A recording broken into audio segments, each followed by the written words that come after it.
শ্রাদ্ধবাড়ির নিমন্ত্রণ খেয়ে বাড়ি ফেরার পথে হামলার শিকার হয়েছে এক যুবক। এমনই অভিযোগ উঠে আসলো এবং ধারালো কুড়ালের আঘাতে একের পর এক কোপে গুরুতরভাবে সে জখম হয়েছে। মৃত্যুর সঙ্গে পাঞ্জা লড়ছেন বর্তমানে তিনি। ঘটনাকে কেন্দ্র করে তীব্র চাঞ্চল্য ছড়িয়েছে কমলপুর থানার অন্তর্গত পূর্ব ৫০ এলাকায়। আহত যুবকের নাম বিক্রম দাস, বয়স ৪০ বছর এবং মঙ্গলবার রাত প্রায় ১০টা নাগাদ এই নৃশংস হামলার ঘটনাটি ঘটেছে। গুরুতর আহত অবস্থায় তাকে প্রথমে কমলপুর বিমল সিংহ মেমোরিয়াল হাসপাতালে নিয়ে যাওয়া হয়। পরে শারীরিক অবস্থার অবনতি হওয়ায় তাকে ধলাই জেলার কুলাই হাসপাতালে রেফার করা হয়। বর্তমানে সেখানেই তার চিকিৎসা চলছে। স্থানীয় সূত্রে খবর, মঙ্গলবার রাতে পূর্ব ৫০ গ্রামের এক আত্মীয়ের বাড়িতে শ্রাদ্ধানুষ্ঠানে যোগ দিয়েছিলেন বিক্রম দাস। অভিযোগ, অনুষ্ঠানে উপস্থিত অনিমেষ দাস এবং তার ভাই অমল দাস সহ কয়েকজন বিক্রম দাসের বাবা মাকে নিয়ে আপত্তিকর ও অপমানজনক মন্তব্য করতে থাকে। দীর্ঘক্ষণ বিষয়টি সহ্য করার পর বিক্রম দাস প্রতিবাদ জানালে উভয় পক্ষের মধ্যে তর্ক বিতর্ক শুরু হয় এবং অভিযোগ সেই ঘটনার জের ধরেই রাতের অন্ধকারে বাড়ি ফেরার পথে বিক্রম দাসের উপর পরিকল্পিতভাবে হামলা চালানো হয়েছে।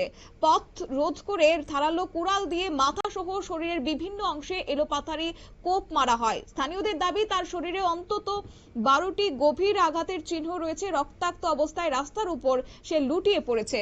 কি বললেন আহতের এক আত্মীয়, শুনুন। হয়েছে বলতে আমার কাকু আর কি বিক্রম দাস, তাই নিয়ে কালকে দাইনের ওই পিসা মারা গেছিলো, তাই কালকে শ্রাদ্ধ গেছিল। তো এখান থেকে আওয়ার পথে তাইনের রাস্তার মধ্যে এরকমভাবে আঘাত করে গেছে। তো তাইনের যখন আমরা পরে হসপিটাল লইয়ে যাই, তখন জিজ্ঞেস করছি কাকু তোমার কেডা মারছে।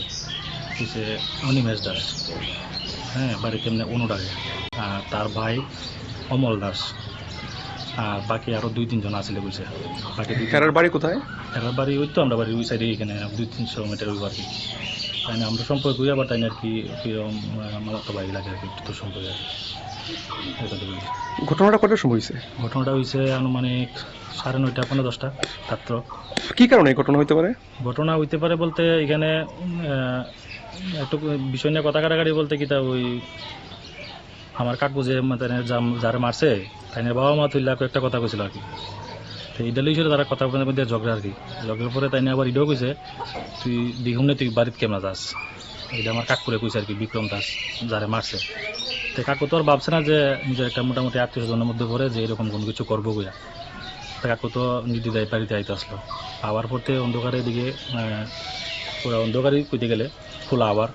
তো আবার পড়তে বিল রাস্তার মধ্যে তারা দাঁড়া করে এইভাবে জখম করছে। কি দিয়ে?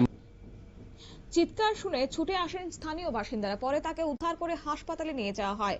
এদিকে ঘটনার খবর ছড়িয়ে পড়তেই গোটা এলাকায় তীব্র উত্তেজনা সৃষ্টি হয়েছে এবং অভিযোগ, ঘটনার পরপরই অভিযুক্তরা এলাকা ছেড়ে পালিয়ে যায়। তবে এই নৃশংস হামলার ঘটনায় এলাকাবাসীর মধ্যে ক্ষোভের সঞ্চার হয়েছে। দ্রুত অভিযুক্তদের গ্রেফতার করে কঠোর আইনি ব্যবস্থা নেওয়ার দাবি তুলেছেন স্থানীয় বাসিন্দারা এবং সূত্রের খবর যে পুলিশ বর্তমানে গোটা ঘটনার তদন্তে নেমেছে। নিয়ে নিচ্ছে ছোট্ট একটি বিজ্ঞাপন, বিরতির সঙ্গে থাকুন।